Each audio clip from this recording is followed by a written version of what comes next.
निपुण भारत, निपुण भारत,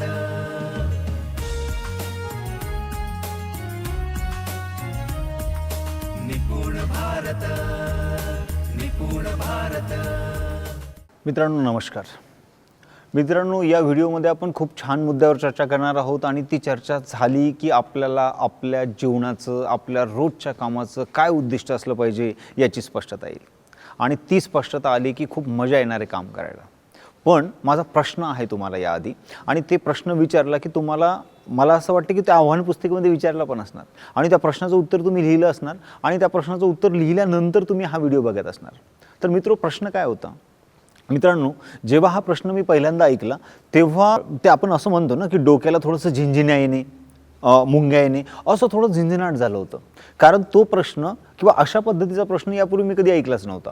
तो प्रश्न मी आता तुमच्या समोर ठेवतोय किंवा तुमच्यासमोर ऑलरेडी ठेवला गेलेला आहे आणि तुम्ही जेव्हा लिहायला सुरुवात केली तेव्हा तुमच्यासोबत पण तसंच घडलं असणार। तर प्रश्न असा आहे, मी काम का करतो? मित्रांनो, प्रश्न आहे, मी काम का करतो? मी म्हणजे कुठे? मी शिक्षक असेल, मी फोटोग्राफर असेल, मी जे काही असेल, मी काम का करतो? जे काही माझं काम असेल ते मी काम का करतो? या प्रश्नाची उत्तर आपल्याला लिहायचीत आणि ही उत्तर आपल्याला शब्दामध्ये लिहायचीत आणि अपेक्षा आहे की तुम्ही शब्दामध्ये ती उत्तरं लिहिली पण असणार। मग काय उत्तर आलीत तुमची? मी काम का करतो? तर खूप छान मजेशीर उत्तर तुम्ही लिहिली असणार। कुणी हे लिहिलं असणार की माझं काम आहे म्हणून, माझी जबाबदारी आहे म्हणून। कदाचित कुणी हे पण लिहिलं असणार, माझं कर्तव्य आहे म्हणून। मग कर्तव्य, जबाबदारी, कुणी हे पण लिहिलं असणार, आनंद मिळते म्हणून। कोणी हे पण लिहिलं असणार, समाधान मिळते म्हणून। कुणी खरं पण बोललं असेल की पगार मिळते म्हणून काम करतो। कुणी असं पण सांगितलं असेल की कारवाई होईल, कुणीतरी काहीतरी म्हणेल म्हणून पण मी काम करतो। कुणी हे पण सांगितलं असेल की अरे मी काम करतो कारण मला पगार मिळतो आणि म्हणून पण मी काम करतो। तर अशी वेगवेगळी शब्द तुम्हाला सुचले असतील मी काम का करतो याचं कारण म्हणून, बरोबर मित्रांनो? पण हे सगळे जे काही तुम्ही शब्द लिहिले ते शब्दांचा अर्थ आपल्याला खऱ्या अर्थाने माहिती आहे का? जर आपल्यापैकी कोणी लिहिलं असेल माझं कर्तव्य आहे म्हणून मी काम करतो आणि दुसऱ्यानं कोणी लिहिलं असेल मी माझी जबाबदारी आहे म्हणून काम करतो, तर कर्तव्य आणि जबाबदारीमध्ये काय फरक आहे? सारखेच आहेत की वेगवेगळे आहेत? कर्तव्य मोठे की जबाबदारी मोठी? तर मित्रांनो, कर्तव्य हे कुणीतरी सांगितलेलं असतात किंवा नेमून दिलेले असतात। जसं राज्यघटनेतनं नागरिकाची कर्तव्य दिलेली आहेत, पण जबाबदारी ही आपण स्वतः स्वीकारलेली असते। जबाबदेही, मी त्या गोष्टीला रिस्पॉन्सिबल आहे आणि म्हणून कर्तव्यापेक्षा जबाबदारी ही स्वतःशी जास्त निगडीत असते। कुणीतरी आनंद असं पण लिहिलं असेल, कुणी समाधान पण असं लिहिलं असेल। मग आनंद मोठा की समाधान मोठा? आनंद आधी की समाधान आधी? की दोन्ही सारखंच आहे? तर मित्रांनो, दोन्ही शब्दामध्ये फरक आहे। आनंद हा क्षणिक असतो, कुठल्याही गोष्टीतून आनंद होतो, आणि समाधान हे चिरकाळ टिकणारं असते किंवा ते कंटिन्युअस असते आणि म्हणून आपल्याला फक्त आनंद नाही पाहिजे, तर आपल्याला समाधान पाहिजे। पण मग आनंद आणि समाधानातला फरक आपल्याला कळला पाहिजे। तर आनंद असा असतो की तुम्हाला कुठल्याही गोष्टींना आनंद होतो आणि तो आनंद क्षणिक असतो, पण समाधान मात्र ते आनंद जेव्हा चिरकाळ टिकतो त्याला ते समाधानामध्ये रूपांतरित करते। मग आनंद काय होतो? जसं आता तुम्हाला कुठनं तरी समजा बस स्टॉपवरनं आता काहीतरी घरी जायचं आहे, पण तुमची गाडी काहीतरी खराब झाली आहे किंवा गाडी काहीतरी तुम्हाला जी घ्यायला होती ती आली नाही आणि लगेच तुम्हाला कुठला तरी मित्र भेटला, अरे म्हणे तू इथं कसा काय, चल तुला घरी जायचं का, मी पण तिकडे चाललो। तुम्हाला जेव्हा त्या मित्राची मदत भेटली, गाडी भेटली, तेव्हा तुम्हाला काय झाला? आनंद झाला। बरं, मग हा आनंद कुठपर्यंत टिकला? मित्राच्या गाडीत बसलो आणि गाडी सुरू झाली, परत दुसरा विषय सुरू झाला, हा आनंद संपला। पण समाधान काय असते? समाधान असते की एखाद्या गोष्टीतला तुम्हाला आनंद मिळतोय आणि तो आनंद चिरकाळ मिळतोय, म्हणजे समाधान।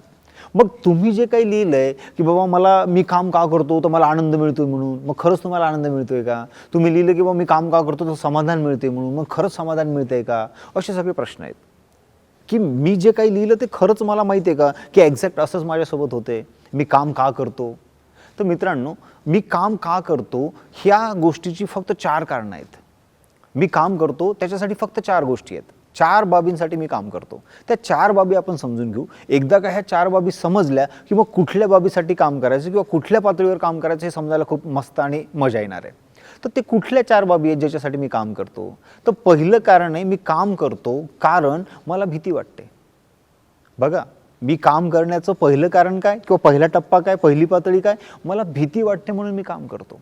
बघा ना, जे काही तुम्ही शब्द लिहिलेत, कारवाई होईल, कोणीतरी बोलेल, हे सगळं काय? भीती। तुम्ही जेव्हा लिहिला की पगार मिळते म्हणून काम करतो, खरं आहे ना? म्हणजे खरं कारण आहे का काम करतो? पगार मिळते म्हणून। मग हा पगार मिळतो ही भीती पण आहे, अरे मी काम नाही केलं तर मला पगार मिळणार नाही। तर पगार, कोणाची तरी कारवाई, कोणाची तरी भीती, कोणी काय म्हणेल, यामुळे पण आपण काम करत असतो. आणि मित्रांनो, जर तुम्हाला ही बाब अधिक व्यवस्थित लक्षात आणायची असेल तर स्वतःचं एका दिवसाचं उदाहरण घ्या की एका दिवसामध्ये मी सकाळपासून संध्याकाळपर्यंत काय कामं केलीत आणि त्या काम केलेल्या एकूण कामापैकी किती कामं मी भीतीपोटी केलीत. मग घरचं सिलेंडर संपलं असेल, मग घरचं जे काही सिलेंडर संपलं आणि पटकन तुम्ही भरून आणलं किंवा पटकन भरून आणण्यासाठी कॉल केला किंवा कार्यवाही केली, का केली? होऊ शकते ना भीती वाटली म्हणून. बरं, मग भीती कशाची? बायकोची. किंवा असंही होऊ शकते की बाबा उद्या जेवायला मिळणार नाही किंवा स्वयंपाक मिळणार नाही, याची पण भीती. तर अशा वेगवेगळ्या प्रकारच्या भीती असतात ज्या भीतीमुळे तुम्ही काम करत असता. आणि दुर्भाग्यवश आपल्यासोबत असं घडतंय की एकूण जे काही दिवसभराची आपण कामं करतो त्या कामापैकी 80% कामं भीतीपोटी आपण करत असतो. असे सामान्यपणे निरीक्षणे आहेत की 80% कामं लोक कशामुळे करतात. तर आपण काय समजून घेतोय की 80% कामं, एकूण कामाच्या 80% कामं हे भीतीपोटी होत आहेत. मग ते वेगवेगळी भीती असू शकते. ती भीती पगाराची असू शकते, ती भीती कोणी काहीतरी काही म्हणेल याची असू शकते. बघा ना, शिक्षक म्हणून आपण काहीतरी कामं करतोय ना, मुलाला शिकवण्याचं काम करतोय, शाळेत जाण्याचं काम करतोय, एटसेट्रा, अशी खूप सारी कामं करतोय. ही कामं का करतोय? आपल्याला हेडमास्टर काहीतरी म्हणेल का, एखादा पालक घड्याळ बघेल का, ही काय भीती आहे. आणि म्हणून मी शाळेवर वेळेवर जातो. तर शाळेवर वेळेवर जाणे हे जर काम असेल तर मला विचारायला पाहिजे की हे काम मी का करतोय. तर होऊ शकते की ते काम मी भीतीपोटी करतोय. आणि ती भीती पगाराची असू शकते, ती भीती कारवाईची असू शकते. अशा वेगळ्या वेगळ्या प्रकारच्या भीती असू शकतात ज्यामुळे आपण काम करत असतो. तर तुम्ही पण स्वतःची एक यादी करा आणि बघा की तुम्ही कुठली कुठली कामं भीतीपोटी केलेली आहेत.